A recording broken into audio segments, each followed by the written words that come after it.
Hey guys, welcome back to Planet Mithril. My name is Mithril and today I've got a treat for you, a slightly different painting tutorial. I am painting up the seeing seat of Amon Hen.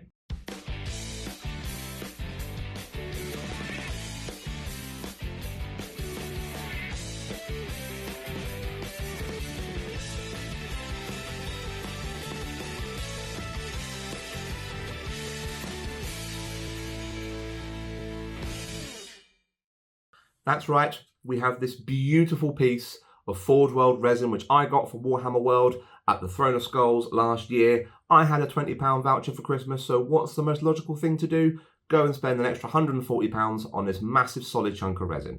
This is something I've wanted to get done for a long time. I need a seeing seat for the Amon Hen scenarios, Request of the Ring Bearer, and albeit I'm getting better with my building of scenery, I don't think I was quite ready to start building this. So I went out and I bought the authentic Games Workshop variant. This is a solid chunk of resin and it's beautifully sculpted. You can see all the details through this, all throughout the statues, the canopy, the centerpiece at the top of the canopy. It's absolutely stunning and looks really good on the tabletop. For the purposes of painting, I have kept the top canopy level and the centerpiece eagle statue separate, just to make sure I can get in all the nooks and crannies, get all around the pillars, and make sure I can gain access to every single part of the ruins for my painting, because the last thing you want is to miss somewhere on this. And I am using predominantly dry brushing. That's right, Mithril is dry brushing. So the internal battle did hit. When I sit there, I look at this piece and I go, do I edge highlight all these flagstones? No, do not edge highlight all these flagstones. I came to my senses, and yes, you will be using dry brushes for pretty much all of this. Large flat dry brushes and some smaller like rounded ones to get in all the nooks and crannies along the edge of the canopy. But a large flat dry brush is all you're going to need to get this piece of scenery looking absolutely stunning. It takes the paint really well, it's textured beautifully so that the dry brushing really picks up all the details of the flagstones, and I'm super excited to share my tutorial with you guys here today. The key to recreating such an iconic piece of scenery from the films is to really nail in the tones of the aged, ill-kept look of the brickwork, making it look thousands of years old and really making it look like I've plucked it straight from the films and plonked it on my table. I'm starting by giving all the ruins, brickwork, slabs, statues, as well as the roof and top piece a base coat using dryad bark.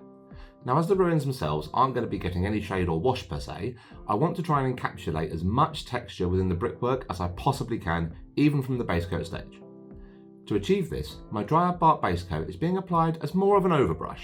This means I'm deliberately not looking to fill in every single crack, crevice and gap in the texture of the bricks as I go.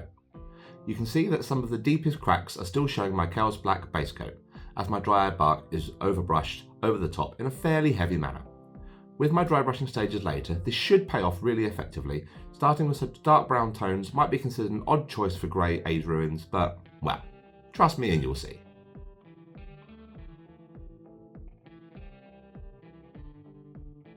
Right, now I've got a fairly consistent base coat of my dryad bark, my stonework. I'm going to move on to step 2. And I'll tell you one thing for free, I really hope you guys are fans of dry brushing. The second stage is now to apply a fairly heavy dry brush over all the ruins, once again, but now using Mournfang Brown.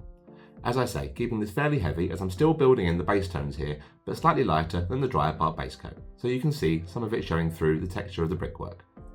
The edges of the top canopy can be challenging to get in, all the curves and mini arches can disrupt the flow of your dry brush. You might find it easier to swap out for a slightly lighter, smaller dry brush to really get in these areas and keep as much consistency over the seeing seat as you possibly can.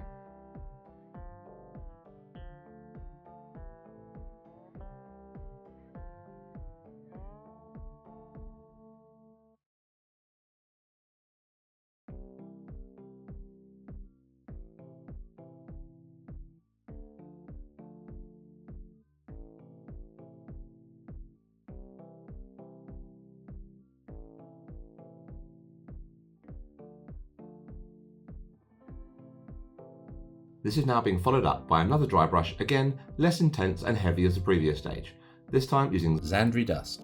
A very stark jump in tone, but look at how just with this one dry brush over the stonework, it's suddenly starting to lift the tone to something more recognisable as the seeing seat of Amon Hen. The darker tones showing through underneath from the browns, really giving some authentic shading and texture to the flagstones. With areas such as the pillars, statues and other more shaped sculpted areas, reorient your brush to go against the grain of the model as much as you can. This way you can ensure you're getting consistency over all different areas of the model. Yes, you've heard the word consistency a lot during this video, but it is very important, especially for such a premium piece of resin.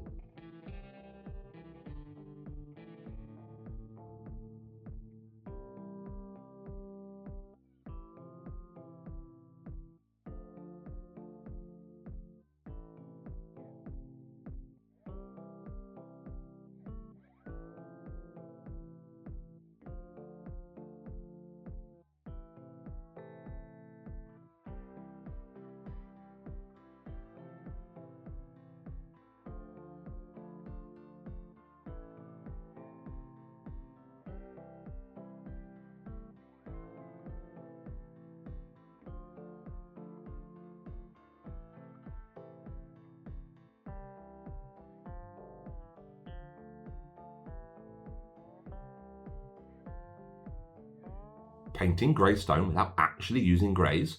What new devilry is this? Now, these next two stages are really going to tie the ruins all together. I'm applying a further dry brush layer, again lighter than I have with other layers, this time using Rakarth Flesh. This will start really bringing out the faded grey stone of the seeing seat, and if you've applied your dry brushes properly, you can see all the work that the previous layers and base coats are doing underneath, giving a real good sense of depth and tone. The key thing with these lighter dry brushes is to take your time more. The last thing you want is to end up with streaks if your brush is slightly overloaded or just happen to gather on one side of the bristles. This is something to be more cautious of over the canopy section, as there's a lot of more flat texture over the top compared to the main bulk of the ruins.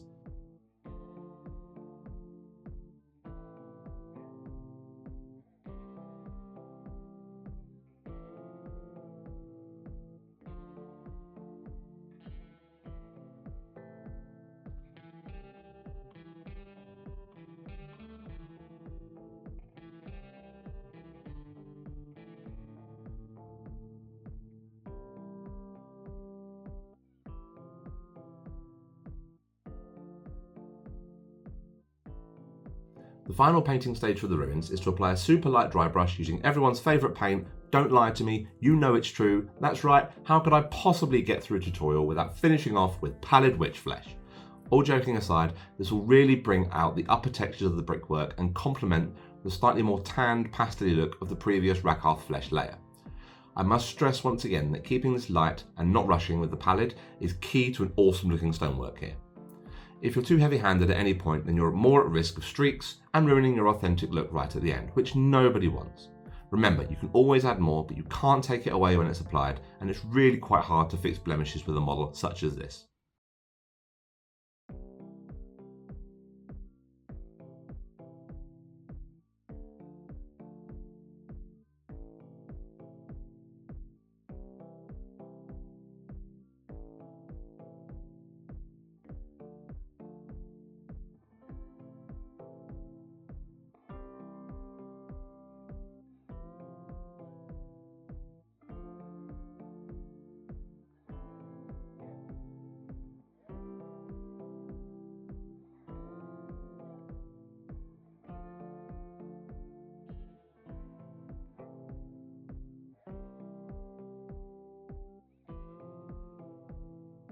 Okay, so the ruins are done and ready for set dressing. Now the only thing left to do is the earth and ground surrounding the single seat. I'm going to be painting these with slightly similar tones, but changing it up slightly just to break apart the ruins from the actual tone of the grass. The first step, as with the ruins, is to apply a heavy, thorough overbrush to all the ground again using drier bark. Again, I'm letting the texture of the earth pick up the bulk of this and allowing the chaos black underneath to show through where possible, very much in the same manner as the stone.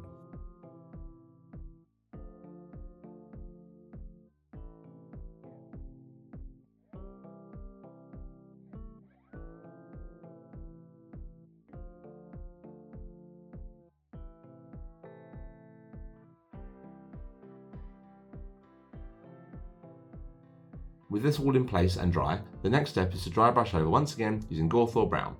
Now I'm keeping this fairly similar to my actual basing recipe so that it matches more or less the bases of my models, making sure I get in as many of the nooks and crannies as I can, getting right up to the edge of the stonework as close as possible without risking blemishing across that itself.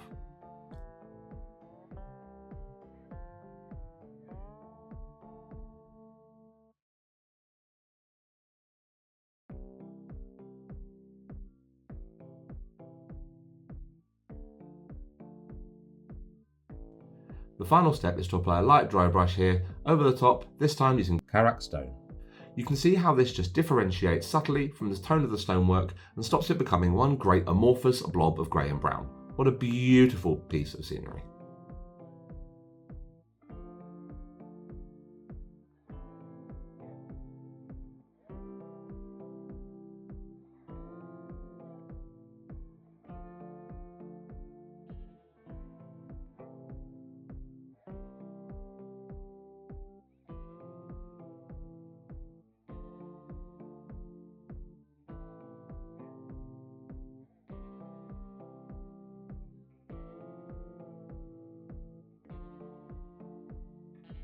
Now for the final stage, adding some splashes of colour and bringing more character, if you will, to the ruins themselves, decorating using grass tufts, clump foliage and miniature dead leaves.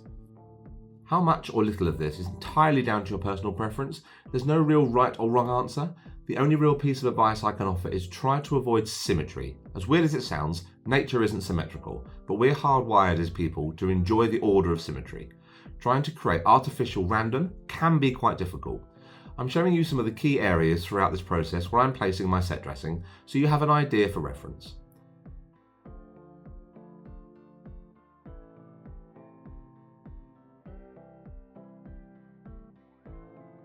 For me, I'm using Mordian corpse grass for my tufts, yellowy, dead-looking grass, alongside dark green clump foliage and artificial bushes to bring a little bit of vibrancy to the base.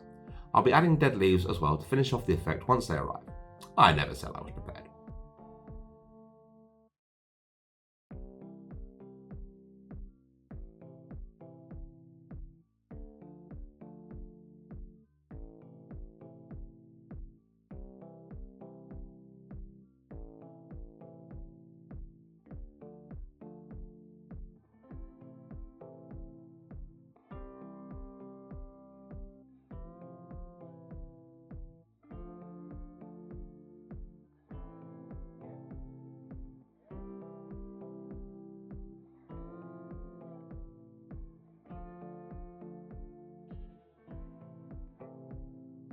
The finished result is some beautiful, iconic ruins which, albeit only seen fleetingly in the film, will have the pride of place and be an excellent centrepiece on your gaming tables. I am so excited to get this on the board for Quest of the Ring Bearer and finally start chipping away at my, quite admittedly, large scenery backlog.